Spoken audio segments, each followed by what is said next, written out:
Hello, and welcome to Part 3 of the ARSET webinar, Satellite Remote Sensing for Agricultural Applications. My name is Sean McCartney, and I'm an Earth scientist at NASA's Goddard Space Flight Center. In Part 3 of the webinar series, we'll be focusing on Earth observations for agricultural monitoring. In Part 1 of the webinar series, we provided a history of Earth observations for agriculture and highlighted satellites and sensors and their applications for agriculture, as well as how to access these data products. We discussed the caveats and limitations of remote sensing and introduced the NASA ARSET Program. In Part 2 of the webinar series, we focused on soil moisture using NASA satellite observations and modeled products that provide critical information for drought monitoring, agricultural monitoring, and crop forecasting. Both the SMAP mission and land data assimilation systems were covered. In today's webinar, we'll highlight previous ARSET trainings with agricultural applications, cover some of the main products and variables for cropland and rangeland monitoring, and showcase operational agricultural monitoring and early warning systems. As with previous sessions, each webinar in the series will have a 1-hour presentation followed by a 30-minute question and answer session. The homework assignments for parts 1 and 3 are both available on the ARSET website. The link to the training page is provided below. Part 3 homework covers material from the second and third week of the webinar series. Answers must be submitted via Google Form with due dates of April 28th for homework 1 and May 12th for homework 2. If you are interested in a certificate of completion, you must attend all the webinars and complete all homework assignments. You will receive a certificate approximately 2 months after the completion of the course from Marines Martin. The prerequisite for this webinar series is the Fundamentals of Remote Sensing, Sessions 1 and 2A. Both sessions are found on the ARSET website and from the link below. For those new to remote sensing, we strongly recommend going through the Fundamentals series to provide a theoretical foundation for all the ARSET webinars. The Fundamentals of Remote Sensing webinars are available for viewing at any time, providing basic information about satellite orbits, types, resolutions, sensors, processing levels, and specific applications. By the end of today's presentation, attendees will be able to select some of the main products and variables used in agricultural monitoring, identify sources for timely and accurate agricultural statistics and assessment, give examples of global operational agricultural monitoring systems for crop condition, assessment, and early warning, and explore some of the agricultural monitoring systems that can be applied to your own area of interest.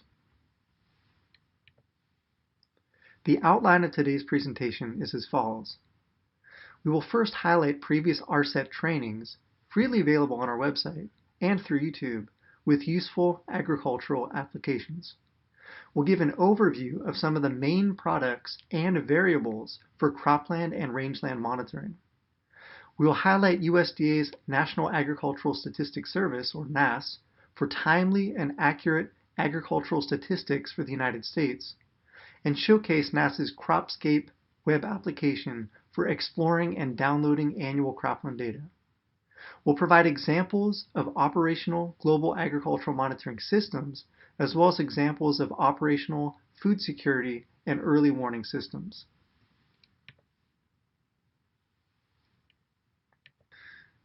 It is well recognized that long-term precipitation measurements are necessary for understanding and monitoring regional precipitation characteristics.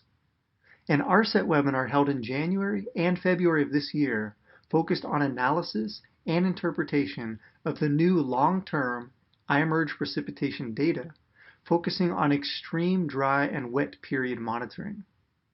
The GPM satellite is a joint agency collaboration between NASA and JAXA, the Japanese Space Agency. It carries 2 of the most calibrated Earth-observing instruments, GMI and DPR. The GPM Core Observatory serves as both a calibration and an evaluation tool for all the passive microwave and infrared-based precipitation products integrated in iMerge from a constellation of national and international satellites. This constellation of satellites, with rain gauge data, are used to derive iMerge estimates for different phases of precipitation: solid, liquid, and mixed. iMerge provides multiple runs for different user requirements for latency and accuracy. The early run is a near real-time product with a 4-hour latency. The late run has a 14-hour latency and can be used for crop monitoring and forecasting. The final run is a post-real-time product with a 3-month latency. The final run is the research product, which has the highest accuracy. The iMerge reanalysis webinar focused on access and analysis of long-term iMerge precipitation data for detection of dry and wet periods. Demonstrations and step-by-step instructions using open source software were provided to download iMerge monthly and seasonal data. They were used to calculate time series statistics from iMerge data, calculate the Standardized Precipitation Index, or SPI, using Bash and Python. We then displayed and analyzed precipitation anomalies.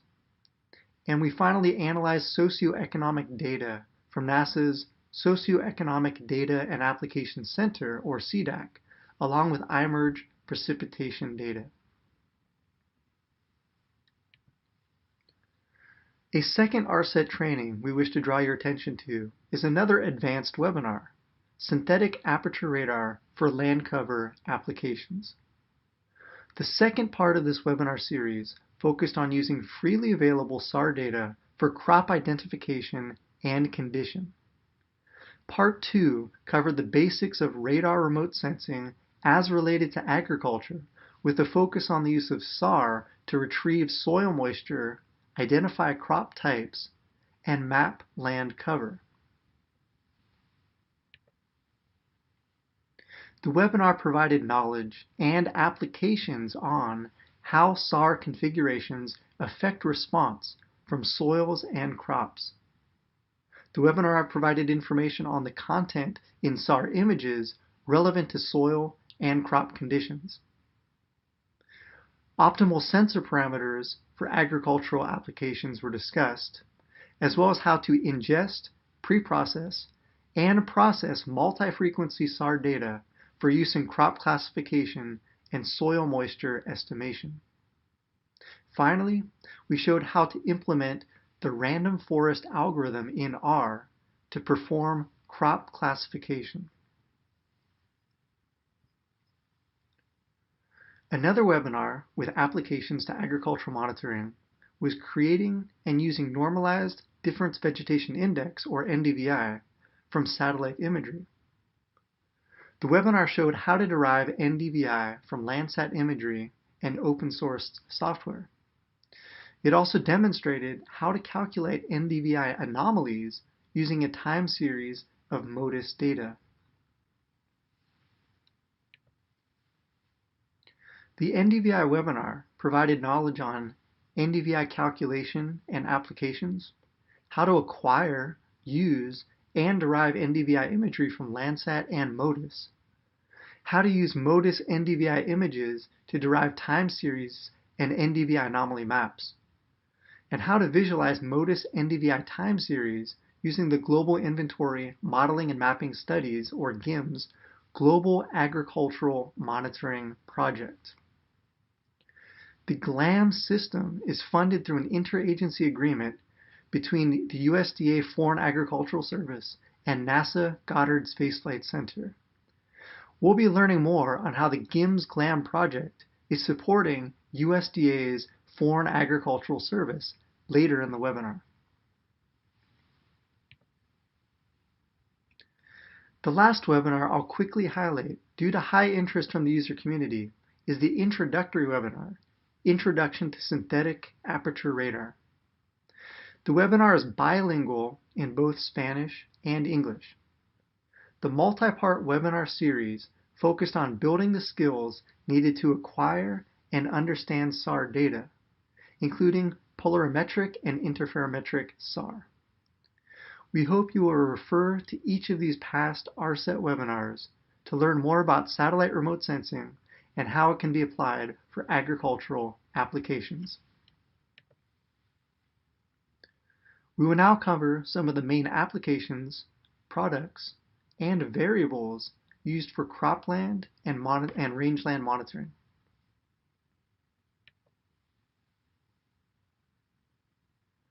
As discussed in part 1 of the webinar series, agricultural monitoring was probably the first civilian application of satellite remote sensing data, starting with Landsat-1 when it launched in 1972.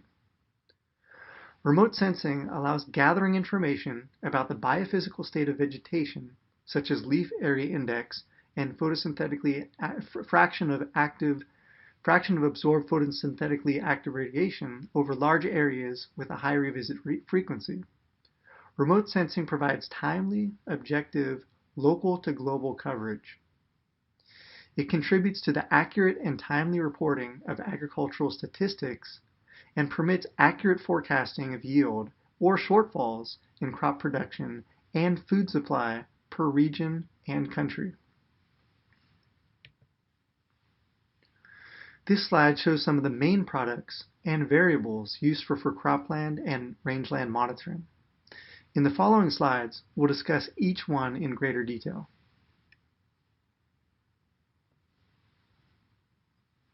Crop calendars are a fundamental component of agricultural production monitoring systems, since they help analysts to focus on the seasons when different crop types are actually growing in the field.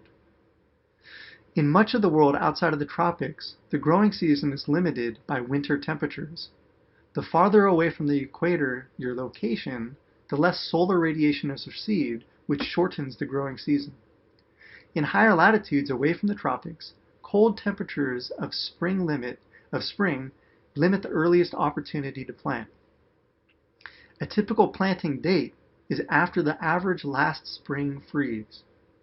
At the end of the growing season, the average first fall freeze limits growing season length.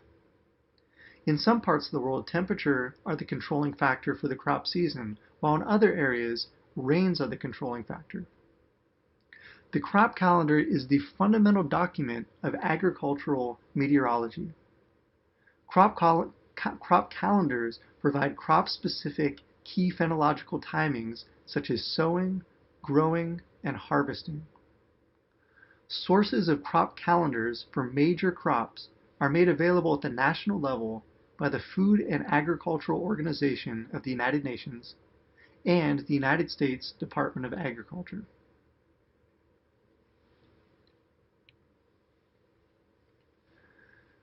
Vegetation indices such as NDVI are key data sources for assessing crop health, along with other important indicators such as soil moisture, evapotranspiration, and precipitation. NDVI is closely correlated with a plant's rate of photosynthesis and is therefore a reliable indicator of a crop's health.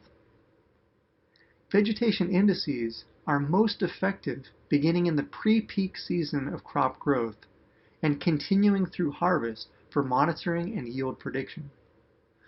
They are not as applicable during the early stages of crop growth when the green leaf area is small, as results are very sensitive to soil background effects.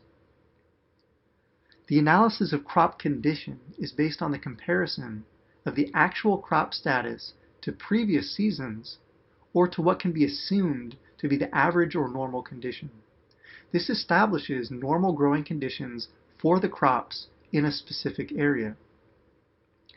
NDVI can also monitor pasture and rangeland conditions and productivity. Detected anomalies provide alternative measures of the relative vegetation health.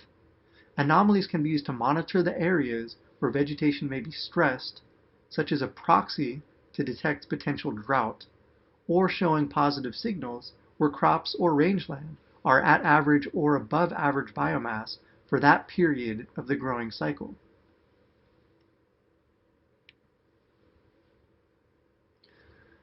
Simply looking at a map of vegetation greenness can be misleading, partly because the data doesn't distinguish between planted crops and non-target vegetation.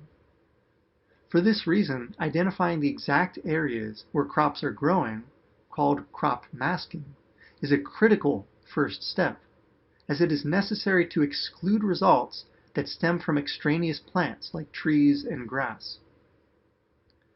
Some ways of creating a crop mask are to identify the vegetation that follows the typical crop growth cycle of the targeted crop for a given area. This can be determined by understanding the crop calendar and phenology of a crop derived through a time series of NDVI images. To differentiate between crops and trees, the easiest way is to calculate the mean NDVI value for each of the 3 months in the past year. The vegetated areas having high NDVI values for more than 3 months in a row will most likely mean coniferous forest. Crops rarely maintain high NDVI this long. Crop masking is a critical early step for building yield models. Later in the webinar, we'll be showing examples where you can find reliable crop masks and acreage for the United States and other parts of the world.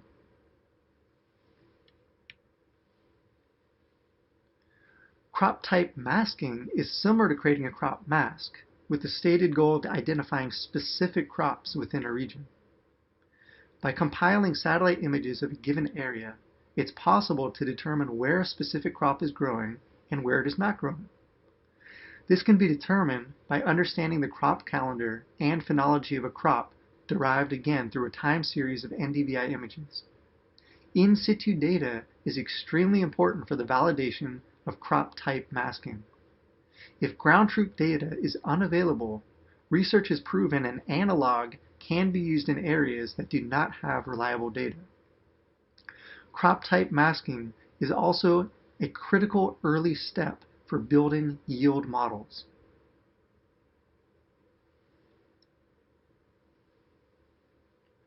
Another key variable for agricultural monitoring is evapotranspiration, which is the sum of evaporation from the land surface plus transpiration in vegetation.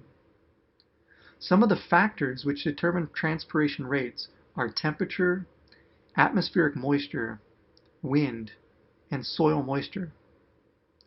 Evapotranspiration, or ET, is highly variable in space and time.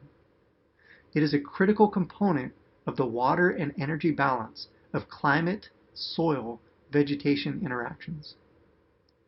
ET is important for irrigation management, crop stress, yield prediction, and water productivity. Remote sensing has long been recognized as the most feasible means to provide spatially distributed regional evapotranspiration information over land surfaces. Next week, the entire webinar will be devoted to evapotranspiration, so please join us next Tuesday for the final part of this webinar series to learn more about ET.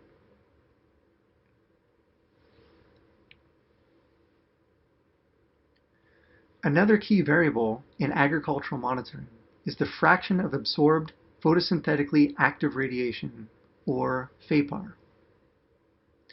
FAPAR quantifies the fraction of photosynthetically active radiation which is absorbed by a vegetation canopy. It is a fraction of photosynthetically active radiation, and it refers only to the green and alive elements of the canopy. It's suitable to reliably monitor the seasonal cycle and interannual variability of vegetation activity related to photosynthesis, and can advantageously replace NDVI. Precipitation and temperature are two of the major factors that determine the proportion of photosynthetically radiation absorbed by plants. It is an important parameter in measuring biomass production because vegetation development is related to the rate at which radiant energy is absorbed by vegetation. Major approaches to generating FAPAR from remotely sensed images include linear modeling, which attempt to relate reflectance data recorded by a sensor to field measurements of FAPAR using linear regression techniques. Another approach to generating FAPAR is a physical model, which uses principles of how light energy is absorbed or reflected from different surfaces to estimate physical characteristics of vegetation, such as FAPAR. A last approach is to use artificial neural networks that are good at analyzing data from nonlinear and non-parametric systems.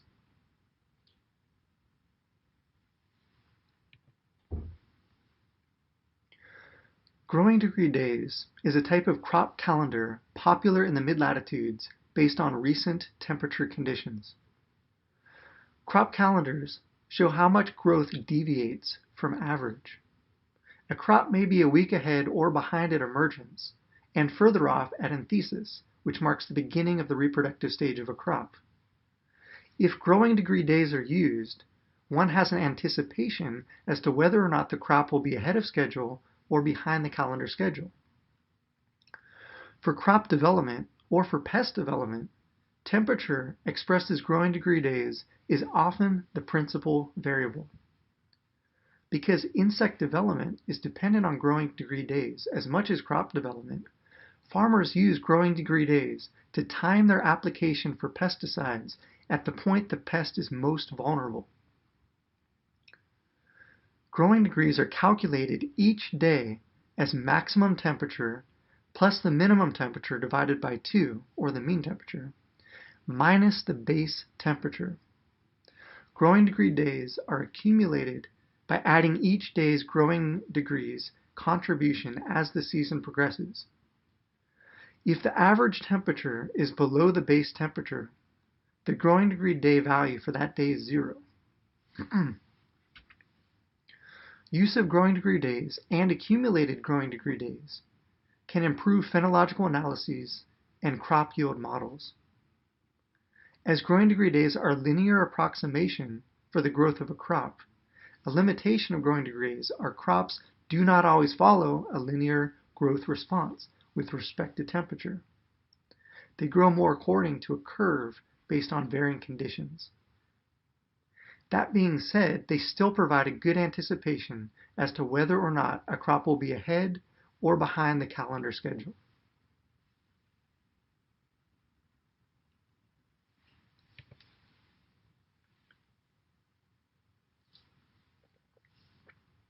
Vegetation phenology is the description of periodic plant life cycle events across the growing season.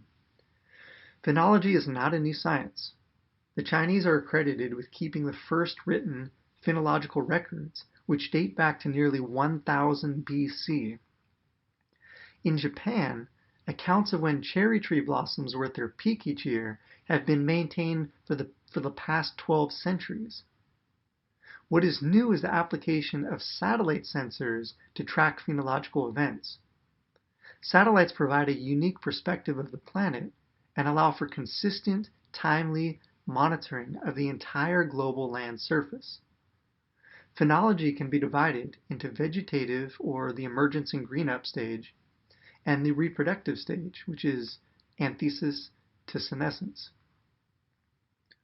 Remote sensing phenology can reveal broad-scale phenological trends that would be difficult, if not impossible, to detect from the ground. Remotely sensed phenological data are useful for assessing crop conditions, drought severity, and wildfire risk, as well as tracking invasive species, infectious diseases, and insect pests. Because phenological events are sensitive to climate variation, these data also represent a powerful tool for documenting phenological trends over time and detecting the impacts of climate change on ecosystems at multiple scales.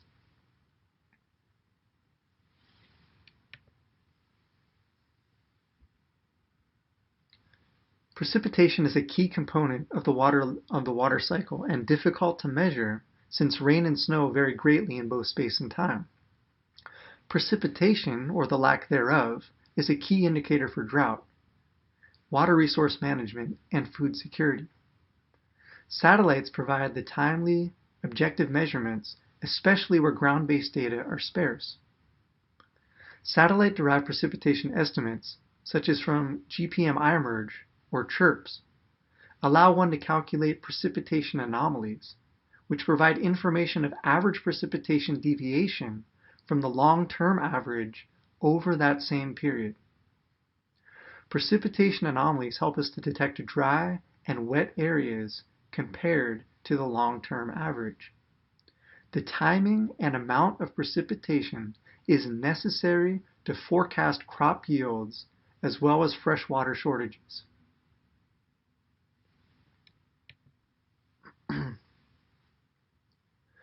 As we learned in last week's webinar, water is the defining link between climate and agriculture. To improve agricultural drought decision support systems and ensure food security, better quality and better use of soil moisture is vital. Soil moisture is also a key parameter in calculating evapotranspiration, along with temperature, atmospheric moisture, and wind. The USDA Foreign Agricultural Services Global Crop Decision Support System has been enhanced by the integration of NASA SMAP soil moisture observations. The efforts have led to the generation of improved soil moisture information that is essential for the agency's crop forecasting activities. To learn more about soil moisture products for agriculture applications, please refer to Part 2 of the webinar series.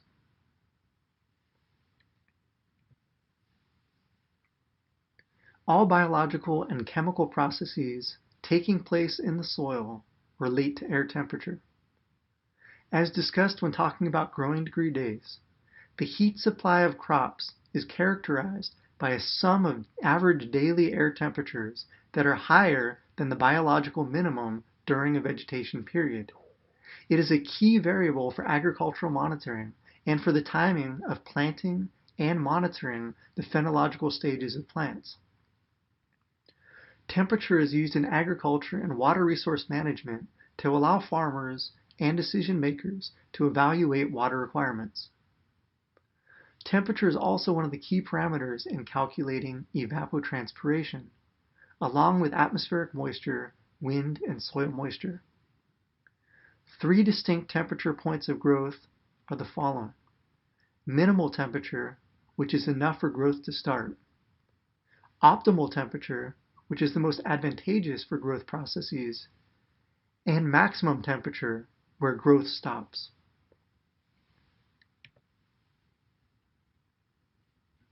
Vegetation indices are probably the most important of the satellite products for cropland and rangeland monitoring. By observing infrared light reflected from plants, vegetation indices such as NDVI can signal stresses in plant health, such as oncoming drought, as much as 2 weeks before problems are detected by the naked eye. NDVI is closely correlated with a plant's rate of photosynthesis and is therefore a reliable indicator of a crop's health. Vegetation indices are most effective beginning in the pre-peak season of crop growth and continuing through harvest for monitoring and yield prediction. The analysis of crop condition is based on the comparison of the actual crop status to previous seasons or to what can be assumed to be the average or normal condition. Anomaly maps of NDVI are routinely used to detect anomalous crop and rangeland development compared to what can be assumed to be the average or normal condition. The last variable we'll discuss for cropland monitoring is yield forecast. Yield model forecasts contain a variety of climate inputs such as temperature and precipitation, along with evapotranspiration, soil moisture, and vegetation indices. Remote sensing performs a central role within statistical programs in the estimation of crop area and yields. Yield can be estimated either empirically or statistically, with vegetation indices derived from satellite reflectance, or mechanistically by combining remotely sensed green area index with process-based crop growth modeling. The main advantage of empirical estimation lies in its simplicity, but it comes at the cost of collecting ground data and is difficult to extrapolate in time and space. Mechanistic crop models are more comprehensive than statistical ones, but they are more complicated to design and operate depending on their degree of sophistication, as well as the spatial and temporal scales and resolutions over which they are intended to operate. You should expect that models claiming a wide range of applicability will remain fairly generic, while those dedicated to a particular crop or plant type may be much more specific and detailed.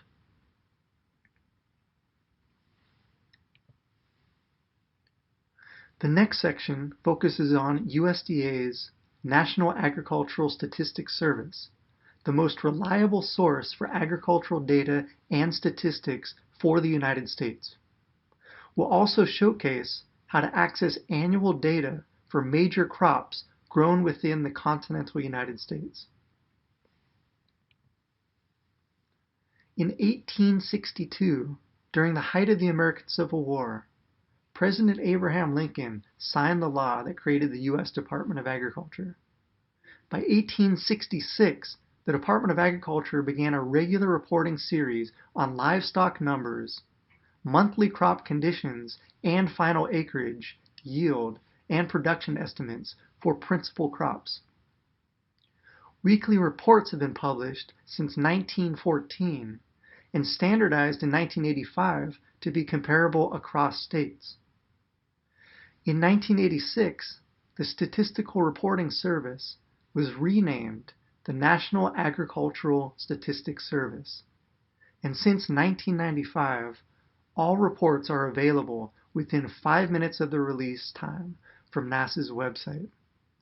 It would be hard to overestimate the importance of NASA's work or its contribution to government agencies who all rely heavily on the information provided by NASA. Each month, the U.S. Department of Agriculture publishes crop supply and demand estimates for the nation and the world. These estimates are used as benchmarks in the marketplace because of their comprehensive nature, objectivity, and timeliness. NASA conducts hundreds of surveys every year and prepares reports covering virtually every aspect of U.S. agriculture, from the region to the state to the agricultural statistics district to the county. They also conduct the Census of Agriculture every 5 years, providing the only source of consistent, comparable, and detailed agricultural data for every county in the United States.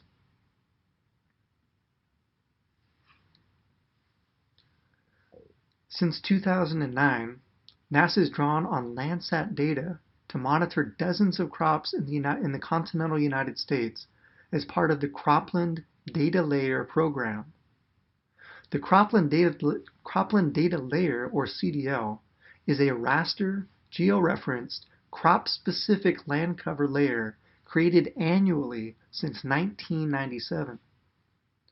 In 2010, NASA launched Cropscape, a geospatial portal allowing interactive browsing and querying of the cropland data layer. The purpose was to use satellite imagery to provide acreage estimates to the Agricultural Statistics Board for major commodities.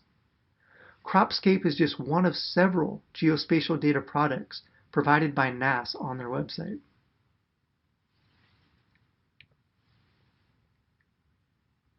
The following demo will show you how to access and download cropland data from NASA's Cropscape web portal.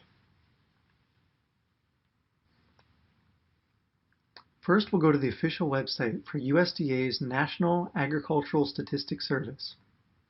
As this demo is focused on geospatial data, we encourage you to return to NASA's website and explore more of what data and statistics NASA offers. For geospatial data, we'll hover our cursor over the Data and Statistics tab. At the bottom of this dropdown, we can see geospatial data and interactive maps. It's there we will select the Cropscape link. Once we select the link, it will open, the portal will open in a new tab. On the layers on the left-hand side, you can see all the cropland data layer maps from 1997 to 2019. For the year 1997, the data was not quite complete. It was only for the state of North Dakota. In subsequent years, data was expanded to the Midwest and Eastern states. It wasn't until 2008 that complete coverage for the continental United States was provided. Besides the cropland data layers for each year from 1997 to 2019, NASS also provides a crop mask layer, which is valid from 2015 to 2017, as well as crop frequency layers for the 4 major commodity crops of corn, soy, cotton, and wheat. They also provide administrative boundary layers, water layers, and road layers. The second tab is the Legends tab, which provides a legend of all of the data layers, the crop data layers that are provided within the CDL. So for the year 2019, if I wanted to start querying the data set to be able to extract relevant information for an area that I was interested in this case, I will select the state of California.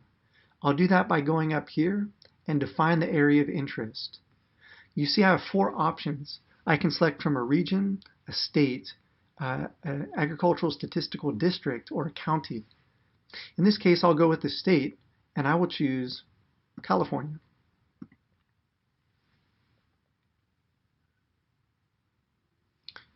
Once the data set finishes drawing, if I go up to the top of the toolbar, and I can select Download Defined Area of Interest Data, you can see I can download multiple dates for this study, for this area of interest.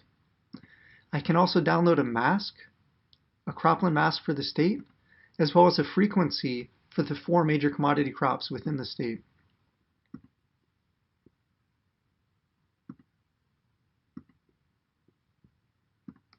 Another way to query the data is to do it by county. In this case, I'll go back to the state of California, but I'll select Imperial County, which is along the Mexican border in Southern California and one of the major producing regions of the state. You can see in Imperial Valley there's a lot of different crops that are being grown. If I want to contrast it from a different year, I can go up to the toolbar and select the swipe tool, and I can swipe and compare the different data sets for different years.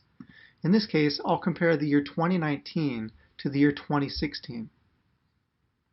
I'll use this slide bar to be able to slide back and forth to compare the 2 years.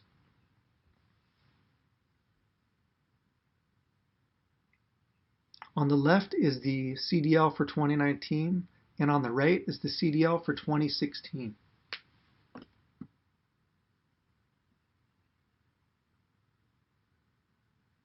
If I wanted to get more statistics for my study area, I can refine it even more by using the define area of interest, which I can define on my own. In this case, I'm going to draw a circle and compute some statistics for the year 2019.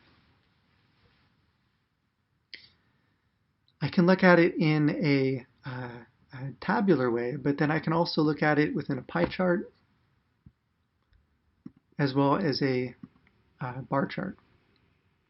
I can see that alfalfa is the dominant crop grown in that year, and if I wanted to take a crop mask for that specific crop, I could select it and then go up to the export the selected crop for mapping. This is one way that you can get a crop mask for a specific crop for 1 year of your study of interest. You can also do this on the state level if you were interested in a specific crop at the state level as well. You can also export tabular data as a CSV file. But in this case, I'm just going to go ahead and clear this out and zoom back out to the full extent.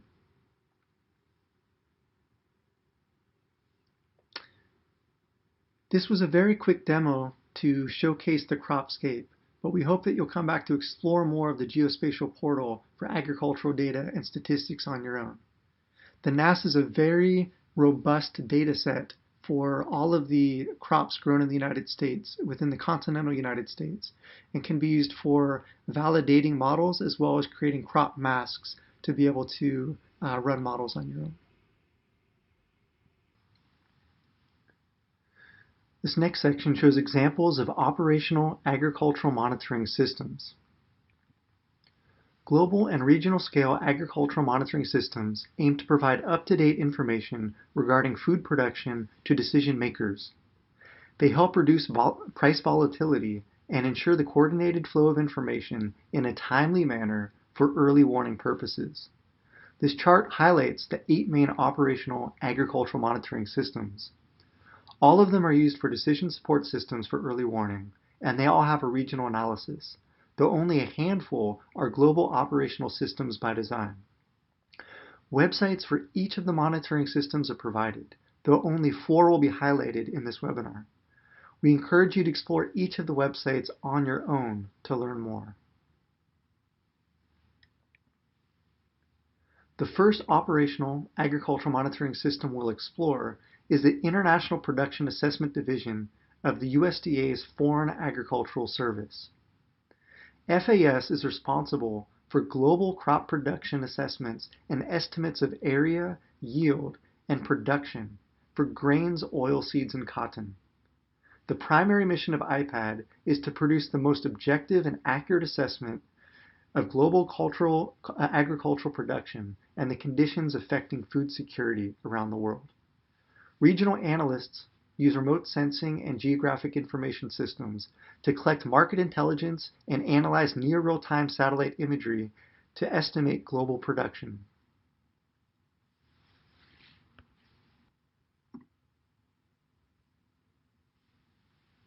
IPAD is divided into regions of responsibility, with dedicated analysts overseeing objective and accurate assessments for each of the regions.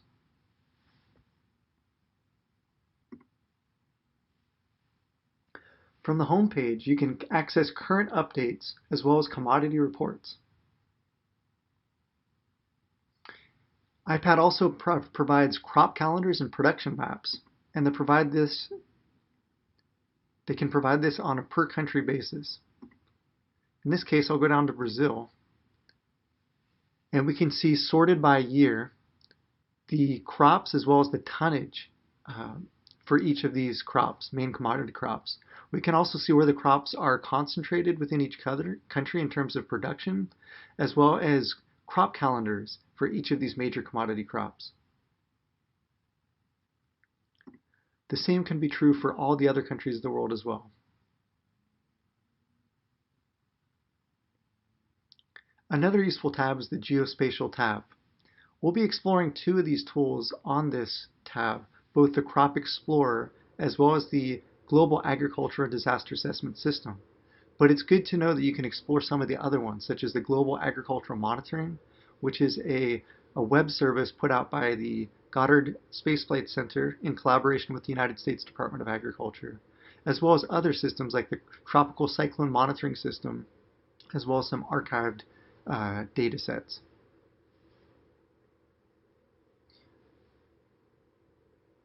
A web service for global coverage is the Global Agricultural and Disaster Assessment System, or GADIS. GADIS is a powerful visualization tool based on an ArcGIS platform that enables FAS IPAD analysts and other users to rapidly assess real-time crop conditions. The system integrates a vast array of highly detailed data streams that include daily precipitation, vegetation indices, crop masks, land cover data, irrigation and water data, elevation and infrastructure, political data, and much more. In addition, FAS IPAD is partnered with the Pacific Disaster Center in Hawaii to incorporate real-time data streams into GADIS for worldwide monitoring, tracking, and pre- and post-disaster agricultural assessments. GADIS can be used for global agricultural monitoring and commodity forecasting. comparative climatic and satellite-derived vegetation analysis, drought monitoring, and natural disaster assessment analysis. The following demo will show you some of the important features for both FAS Crop Explorer and GADIS.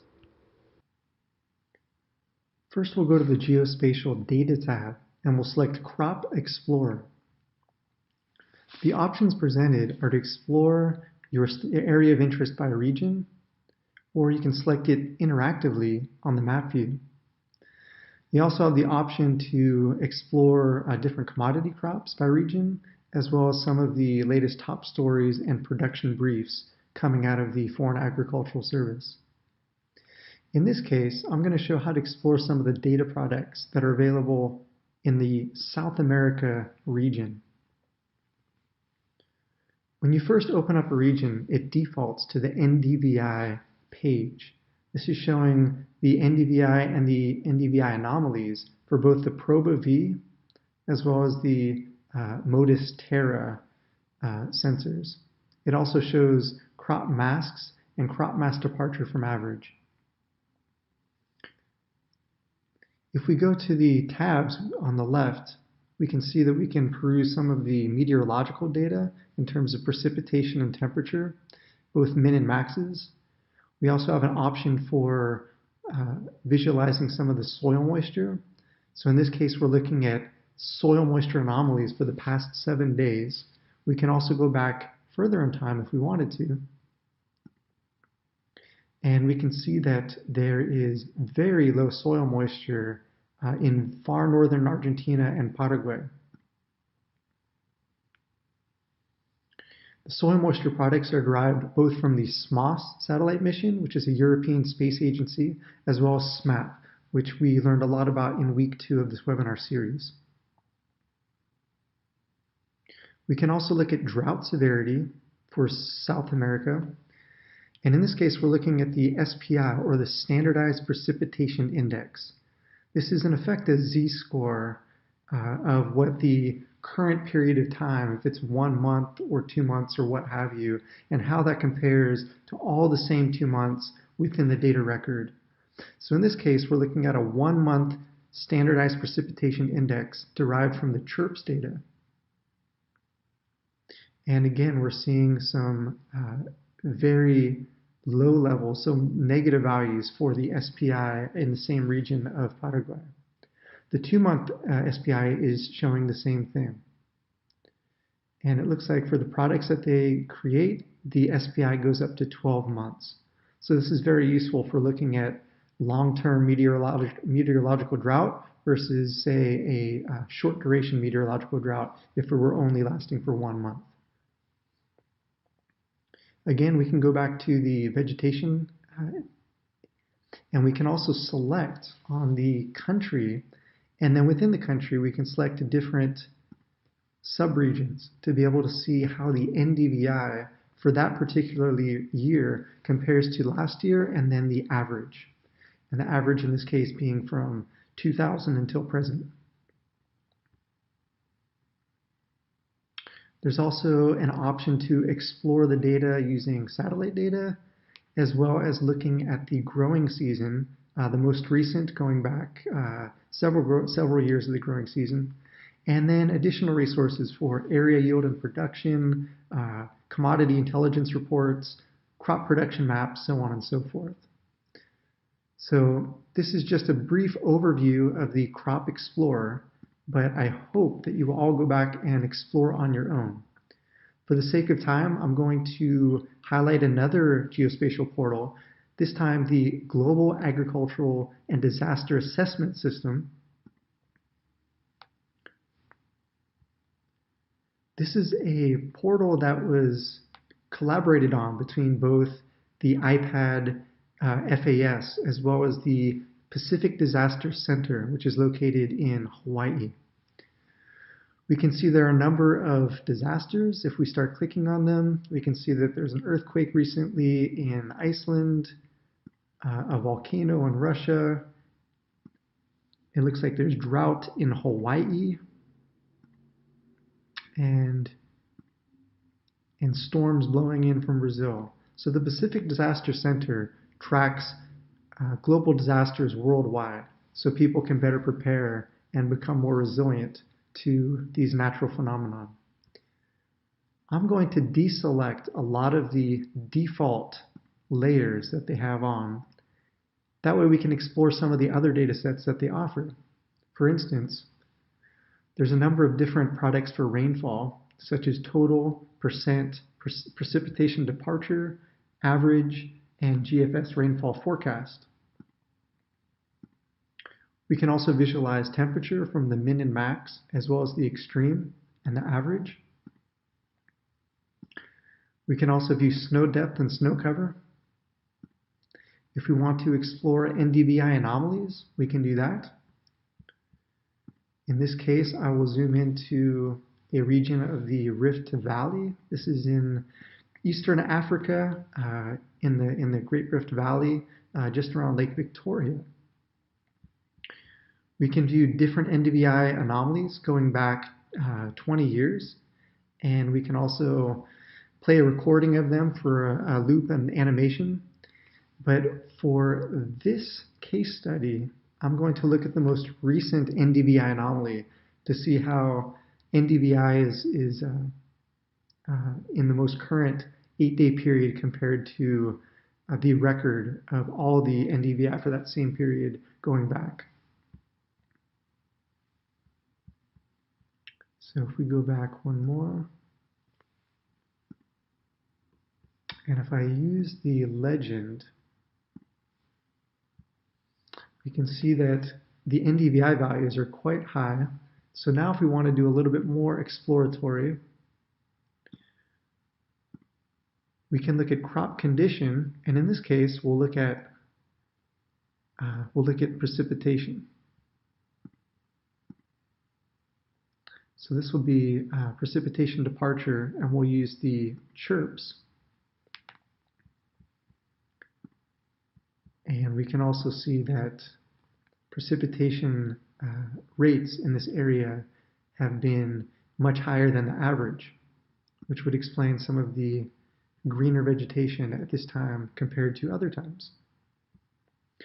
You can also explore other things such as crop condition. You can use the SPI if you're wanting to look at SPI at a certain time compared to other environmental variables. Another feature that is useful to use is the tools where you can bring up satellite imagery. And in this case, I'm going to deselect some of the layers that I just had on, and we will look at an area of Sentinel-2 data. And I guess we'll look at the natural color.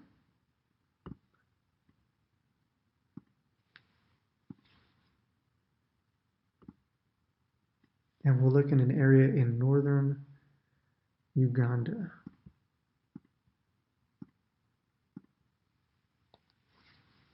So this is a quick way of getting some cloud-free Sentinel-2 data.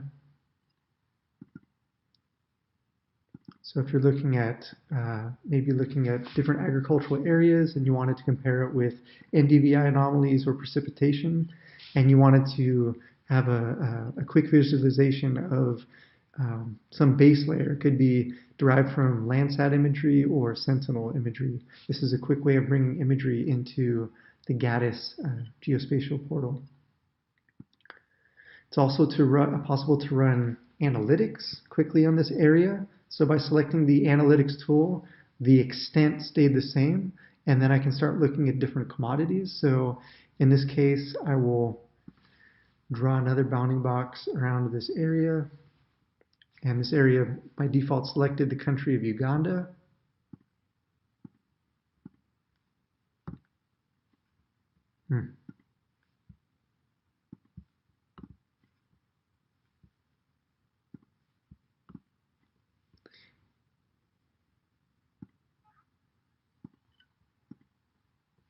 And then we'll look at some commodities. So in this case, we will look at corn, and we'll look at the production of corn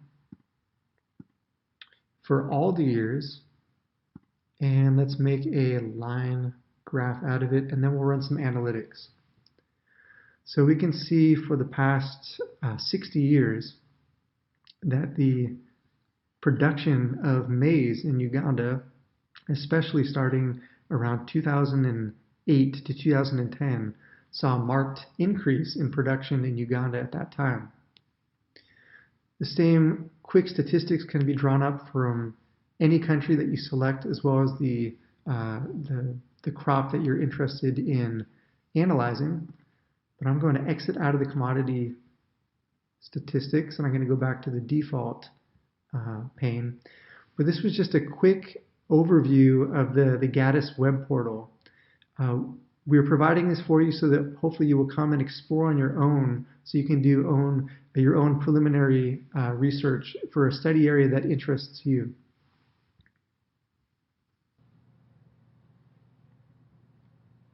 An example of an operational food security and early warning system is the Famine Early Warning Systems Network, or FuseNet. Created in 1985 by the U.S. Agency for International Development, or USAID, after devastating famines in East and West Africa. FuseNet provides objective, evidence-based analysis to help government decision makers and relief agencies plan for and respond to humanitarian crises. Analysts and specialists in 19 field offices work with U.S. government science agencies, national government ministries, international agencies, and NGOs to produce forward-looking reports on 28 of the world's most food-insecure countries. The USGS AROS Data Center works with USAID, NASA, NOAA, and Chemonics International to provide the data, information, and analyses needed for the FuseNet project. A link to their website is provided for you to explore more about this early warning system. The Anomaly Hotspots of Agricultural Production, or ASAP, is an online decision support system for early warning about hotspots of agricultural production anomaly, both crop and rangeland. ASAP was developed by the European Commission's Joint Research Center for Food Security Crisis Prevention and Response Planning Anticipation. ASAP supports multi-agency early warning initiatives and provides information to food security assessments, which feed directly into GeoGlam's Crop Monitor for early warning. Frequent updates for timely early warning on an open access web interface. ASAP provides information at two levels: monthly identification of agricultural production hotspot countries, as well as summary narratives, and 10-day automatic warnings about low or delayed vegetation performance at the province level, plus weather and earth observation indicators. The ASAP hotspot identification focuses on 80 countries.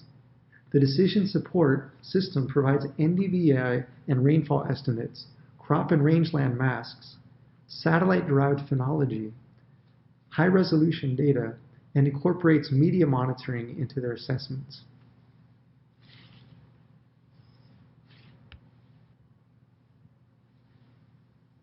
From the ASAP homepage, the map identifies the 80 focus countries for hotspot analysis. We can see from the legend, Zimbabwe is currently a major hotspot for early warning. Since Zimbabwe has been identified as a hotspot, we can go to the Country Assessments tab and select the country to learn more.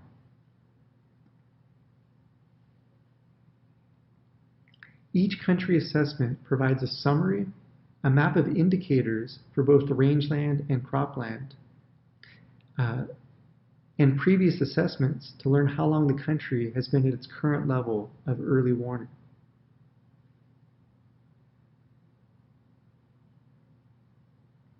To learn more about this country, we can go to the Warning Explorer. This will open a new data portal where we can explore both cropland as well as rangeland. So for cropland, let's go down and let's explore southern Mozambique.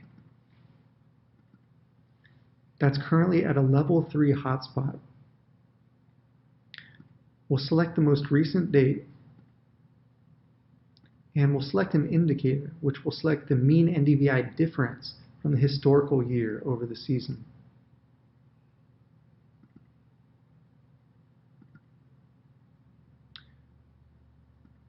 Once we select the province, we can then explore the statistics. We can see that the area affected has some anomalies in both poor vegetation and severe water deficit. We can look at the time series of warnings to see how long this province, and in terms of what years it's been under this level of hotspot analysis.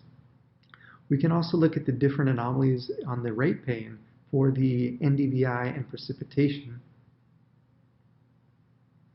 We can also look at temporal profiles for rainfall, NDVI, and temperature, as well as look at the phenology.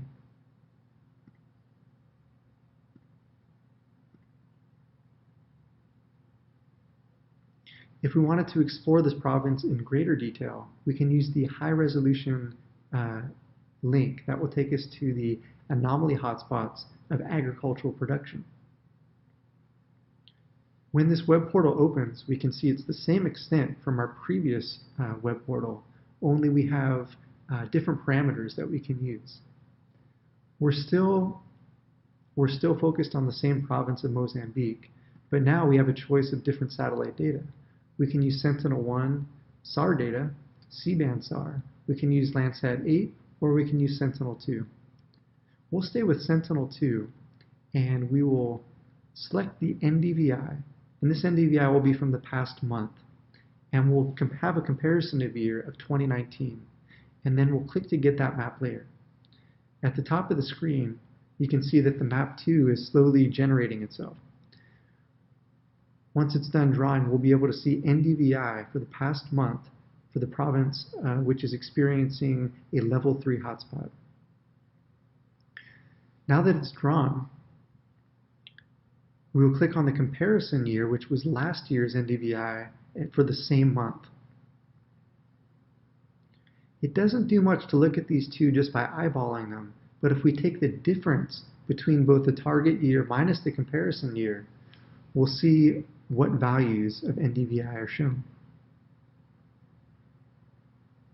Now that it's done drawing, we can see that a lot of the province is showing negative NDVI values, which means that the vegetation is being seriously stressed by some variable. And as we saw in the statistics on the previous page, precipitation and most likely soil moisture as well is impacting this crop.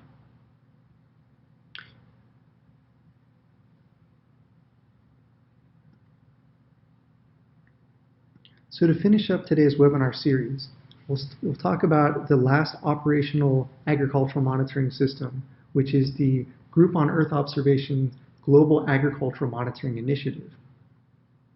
GeoGLAM is a flagship initiative of the Group on Earth Observations.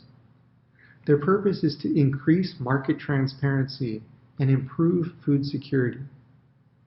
GeoGLAM's policy mandate initially came from the group of 20 agricultural ministers in 2011 and has expanded to include food security concerns to support early warning for international agency response to emerging food emergencies. They reinforce the international community's capacity to produce and disseminate relevant, timely, and accurate projections of agricultural production at the national, regional, and global scales. GeoGLAM produces 2 monthly global crop condition reports. In 2013, directly in response to the G20 policy mandate, the monthly crop monitor for the Agricultural Market Information System was developed. Building on the success of the AMIS monitor and realizing the approach could be applied to food security, the Crop Monitor for Early Warning was launched in 2016. Each month, 44 partners come together with their own monitoring and in-situ observations to address discrepancies and create a consensus report. Each of the operational monitoring agencies discussed in previous slides all contribute their assessments for both the Crop Monitor for AMIS and the Crop Monitor for Early Warning. Building on the success of the Crop Monitor for Early Warning, the initiative is working with mandated national agencies responsible for food security policy and response programs. The result has been several examples of co-developed crop monitors at the national and regional level. We encourage you to explore their websites to learn more about this initiative and the impact that crop monitors have at the national, regional, and global scales to increase market transparency and improve food security. Next week is the last part of the webinar series. We'll be joined by Dr. Christopher Hain. He will present on evapotranspiration and discuss an open access web tool he and his colleagues have created for the agricultural community. We'll now proceed to the question and answer session. Please enter whatever questions you have in the chat box, and we'll try to answer them in the remaining time that we have. For the questions that we don't have time to answer today, we will answer them offline and post everything to the ARSET website within 1 week. If you have any specific questions pertaining to specific subject matter in this webinar series, don't hesitate to contact my colleagues Amita Mehta and myself at the emails that we've provided below. And as a reminder, don't forget to submit all of your homework by the due date of May 12th.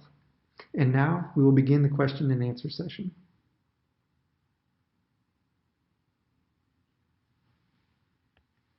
He and his colleagues have created for the agricultural community. We'll now proceed to the question and answer session. Please enter whatever questions you have in the chat box, and we'll try to answer them in the remaining time that we have. For the questions that we don't have time to answer today, we will answer them offline and post everything to the ARSET website within 1 week. If you have any specific questions pertaining to specific subject matter in this webinar series, don't hesitate to contact my colleagues Amita Mehta and myself at the emails that we've provided below. And as a reminder, don't forget to submit all of your homework by the due date of May 12th. And now we will begin the question and answer session.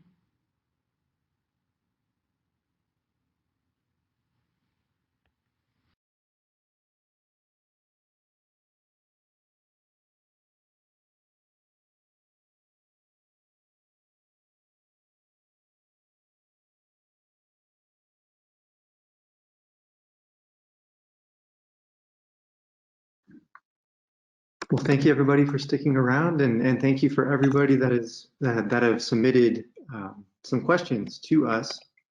We hope that you will continue to submit the questions in the chat box, and we hope to get to as many of them as we can today in the remaining time.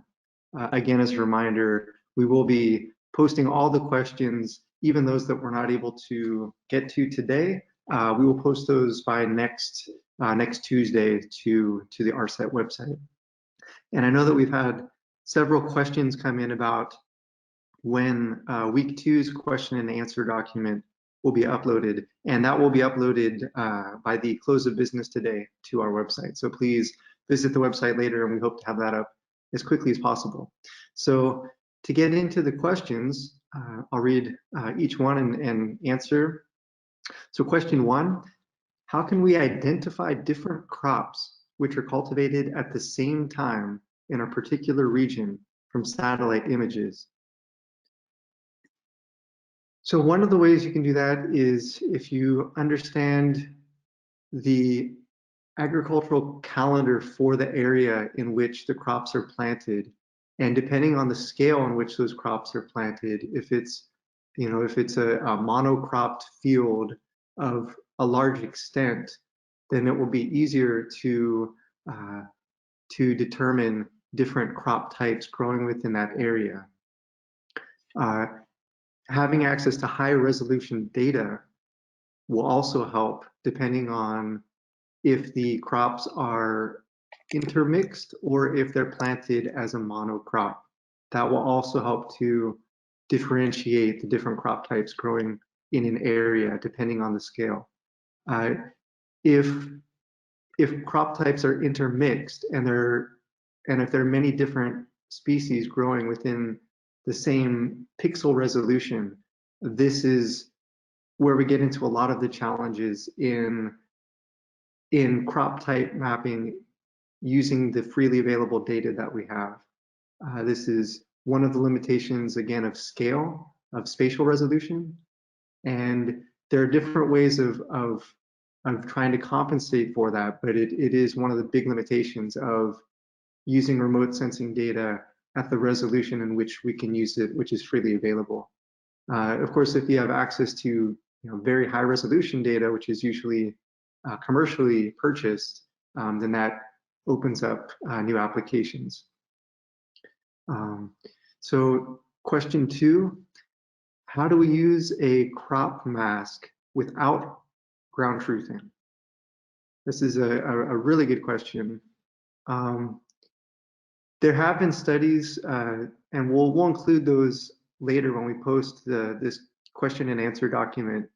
Before we post it on next week, we'll include some links on some of the studies that have been used to create crop masks without having access to ground truth data. Some of those have used analog, so applying the methods used in one part of the world in creating a crop mask, and then taking those methods of applying the crop mask in one geography and then applying that in a different geography. And the assumptions there being, similar climates, similar elevations, things like that. So there are assumptions built into treating different crop areas using analog data. So, but there have been a lot of success doing that, and we'll definitely include those, some links to those, so you can explore more. So if you have access to high resolution data, this can definitely assist in differentiating different crop types. If you have access to high spatial resolution, this helps, and then also high spatial temporal resolution for determining planting date and phenology. So that also helps as well in differentiating different crop types. Most of the time, unfortunately, we only have access to coarser resolution data, and there have been studies, and we'll certainly share those in links before next week, in how to spatially aggregate the area in which you are trying to create a crop mask for. And that's based on accurate data that have been accrued over many years of planting in the same area. And these usually are more applicable to more of the commodity crops that are planted over large areas. But there have been success in aggregating areas using statistics based on previous years that have shown that if you aggregate it to a certain extent, the percentage of the crop growing within the aggregated area is consistent over many years. So that's another way to get a percentage of a specific crop type that you could use for a mask and be able to use to, if you were trying to use this for a yield model or something else. But we'll definitely include some of those links before we upload this by next week. Question 3, I am wondering about the Central Asian region. Do you think the products are more biased since there is less in situ data available to verify it? So NDVI is the main product that's used ubiquitously. So it's used in pretty much every crop model that people run, regardless of the application. And so for that specific product, which is derived from BRDF derived surface reflectance, those products have been very calibrated, both before launch with different missions, and then after launch, before operational phase of these instruments goes into effect, there's a very rigorous calibration and validation stage. So the products, the surface reflectance, and as well as the derived products from them, such as NDVI, have been highly calibrated and validated and especially with instruments that are flying on a lot of, or all of the NASA as well as European Space Agency satellites, the most common ones being the MODIS instrument, the VIRS instrument, the Landsat suite of instruments from OLI to ETM Plus and TM and some of those instruments. So applying this within the Central Asian region, you should be have a lot of confidence that the results you're getting are unbiased and can be applied to your specific research question.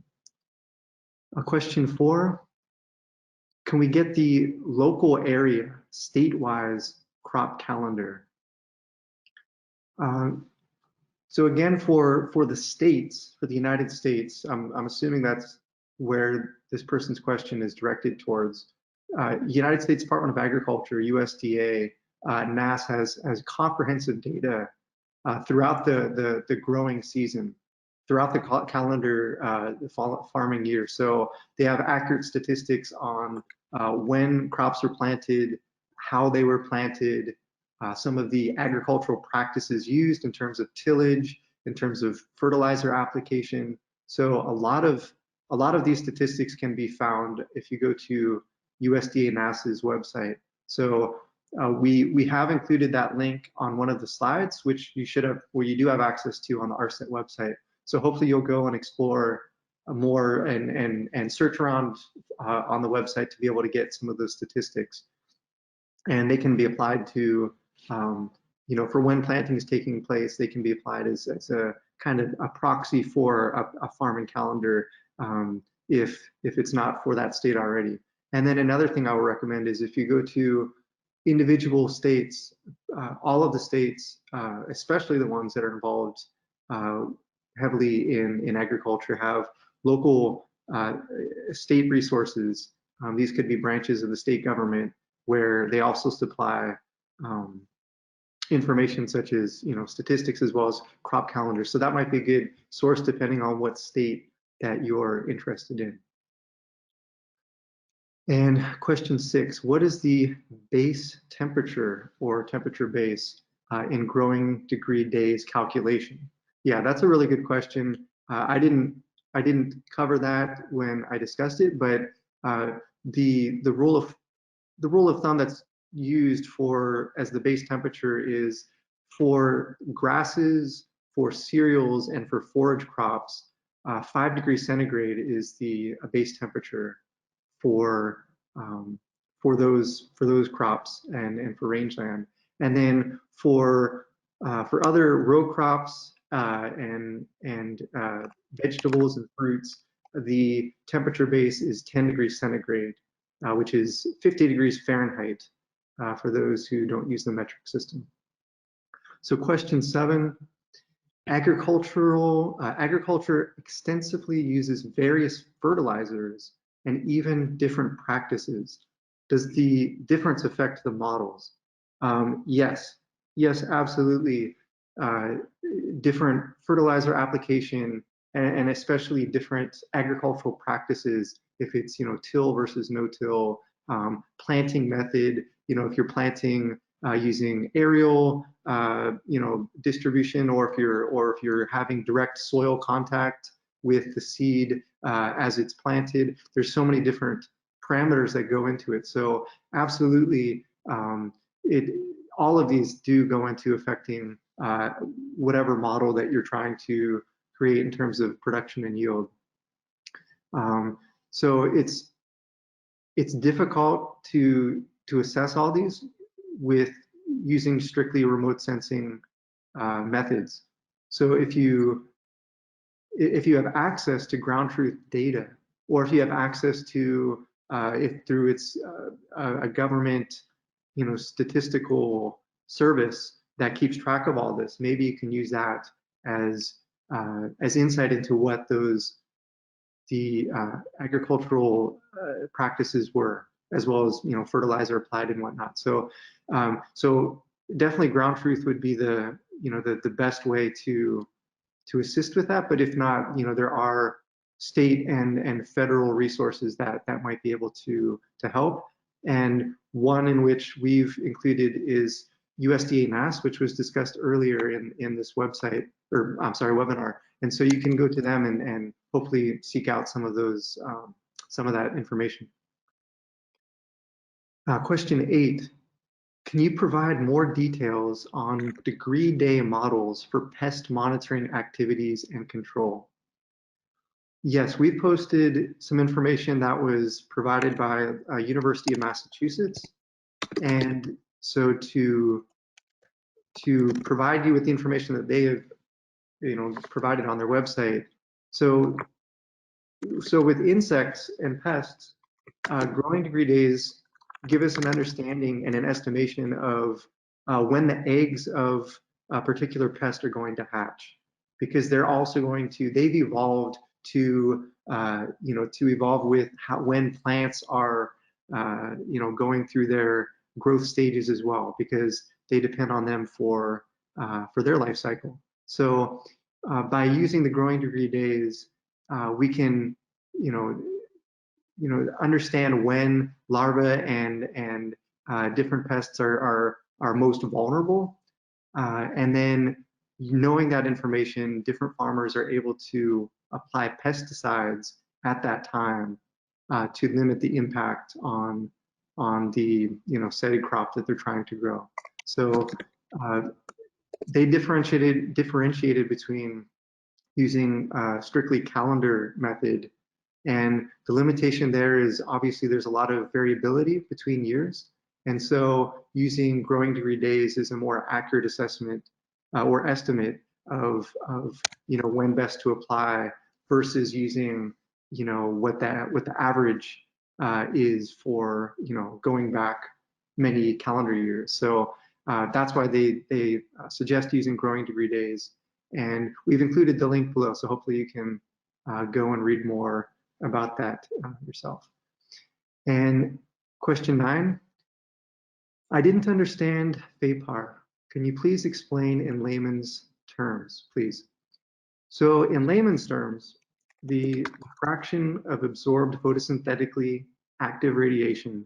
So the key here is the photosynthetically active radiation. That is the amount of visible light that's coming down. And it's the fraction of that visible light that's actually absorbed by a plant canopy.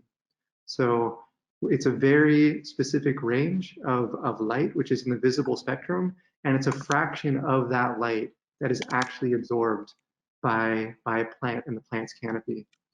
And that is directly related on a large scale to primary productivity of photosynthesis.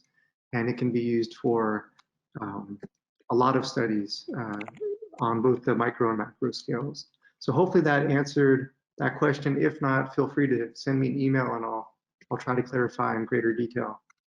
Question 10, how can we use application of satellite remote sensing data to allow information about the biophysical state of crops to identify adoption of sustainable agriculture, like improved tillage practices, adoption of agroforestry system, and increase of soil organic carbon?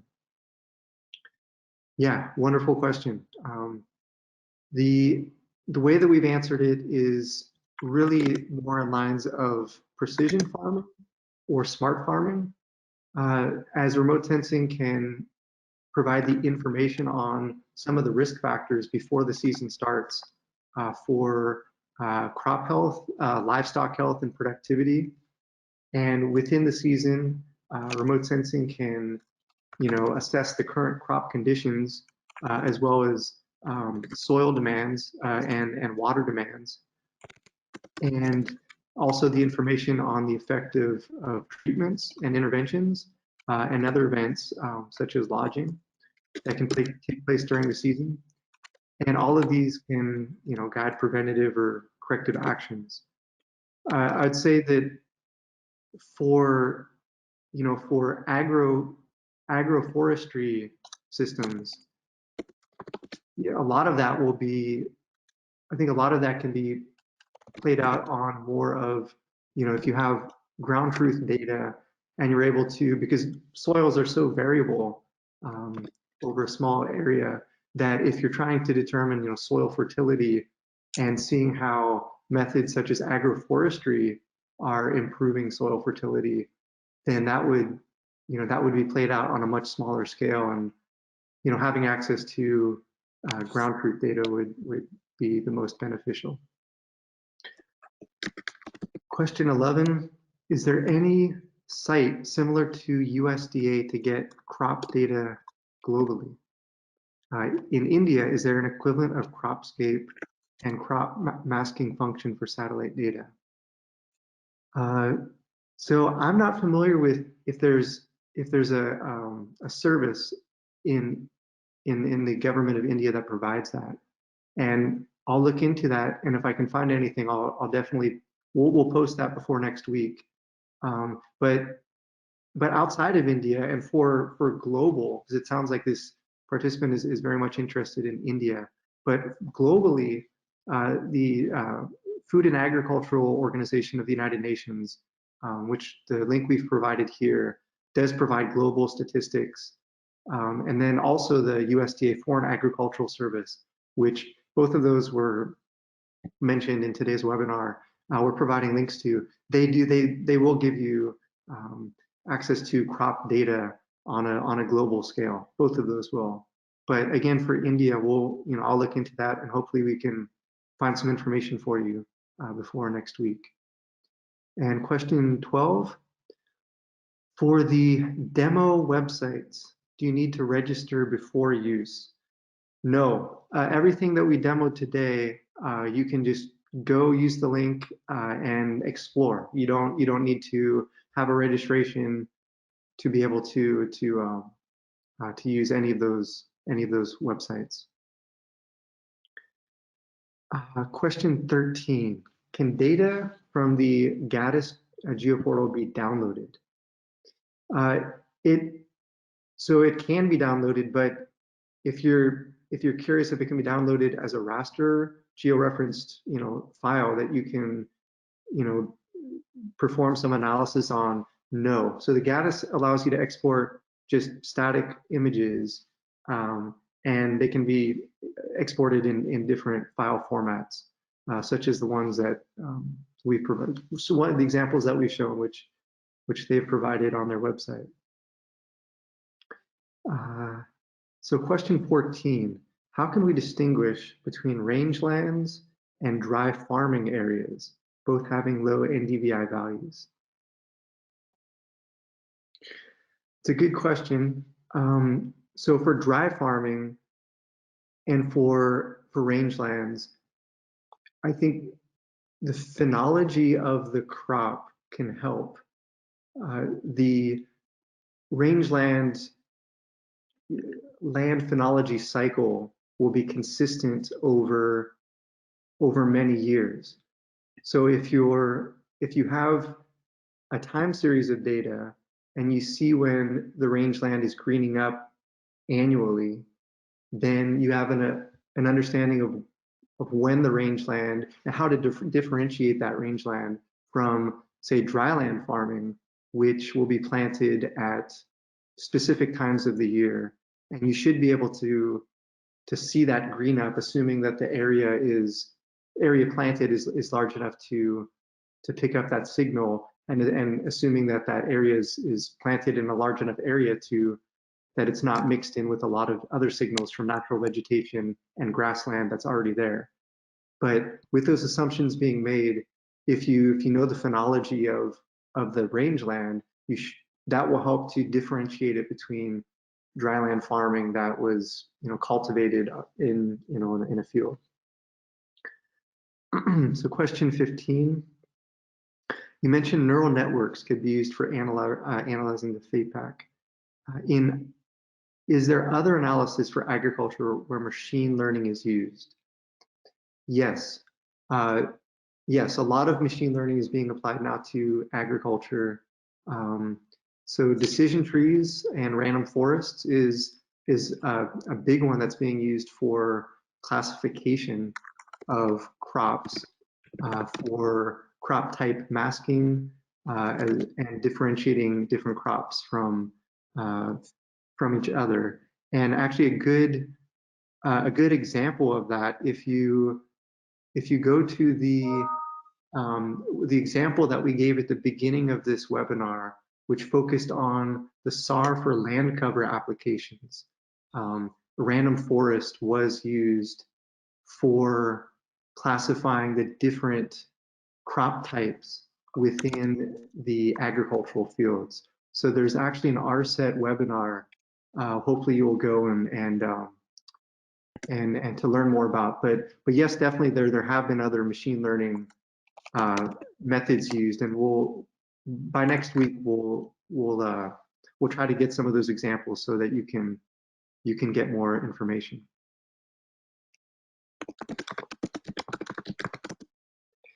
Question 16, and since it's 11:30, this will be the last question. But again, you know, if we didn't get to all of them, we'll try to answer all of them by next Tuesday. So thank you to everybody that submitted questions.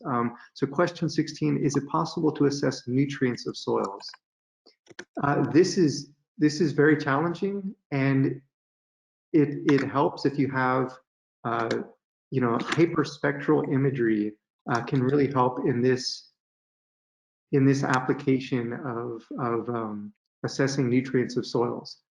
Unfortunately, there's the freely available hyperspectral imagery there isn't. So there will be a mission being launched in the coming years, a NASA mission, which will have a hyperspectral sensor, and there was in the past EO1, but that is a good indicator. And you can also do it. There have been studies that use optical data as well as in situ data to assess you know, the nutrients in soils and soil fertility. So we'll try to post those by next week as well, based on what we can find. But we are at the hour. It's 11:30. So thank you everybody that joined us today for the part 3 of this webinar series. We do hope that you'll come back next week is the last part, part 4 of agricultural applications using remote sensing data. I would like to thank all my colleagues today, Dr. Amita Mekta, Brock Blevins, Jonathan O'Brien, and Selwyn Hudson-Odoi for all their support in putting this webinar together. And we wish you all a very good day. Stay safe, stay healthy, and we hope to see you next week. Thank you.